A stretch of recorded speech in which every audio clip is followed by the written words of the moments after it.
মাননীয় শিক্ষামন্ত্রী, আমি ছোট মানুষ কিছু বলতে চাচ্ছি। আমাদেরকে আলাদা পে স্কেল দিতে চাচ্ছেন যারা, তাদের উদ্দেশ্যে বলছি, আপনাদেরকে একটা গল্প শোনাচ্ছি এবং ওই গল্পের মতো কাহিনী আমাদেরকে করবেন না। একটা কুশল চোরের গল্প শোনাচ্ছি। একজন কৃষকের ক্ষেতে 3 জন ব্যক্তি ঢুকেছে কুশল খেতে। কুশল আলা মালিককে না বলেই তারা কুশল খাওয়া শুরু করে দিয়েছে। তো কিছুক্ষণ পরে কুশলের মালিক যখন আসলো, তখন দেখলো আমার ক্ষেতে 3 জন ব্যক্তি ঢুকেছে কুশল খাচ্ছে না বলে। তখন উনি ফাঁকে থেকে ফোন দিয়ে আসলো ওদেরকে কীভাবে সাহায্য করা যায়।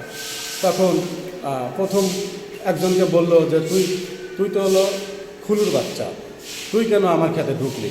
আর দুজনকে সঙ্গে নিয়ে বলল যে খুলুর বাচ্চাকে কেন আনলি, তোরা খাবি খা। তখন ওকে মারিয়ে কুশল ক্ষেত থেকে বের করে দেওয়া হলো। দ্বিতীয়ত আসলো জুলার ছেলে। তখন ওই আর এক চাষার ছেলেকে বলতেছে, তুই তো আমার চাষা ভাই, কিন্তু ওই জুলার ছেলেকে কেন আনলি। তখন জুলার ছেলেকেও ওই দুজন বেরিয়ে বেদরক পিঠা খেদা দিল।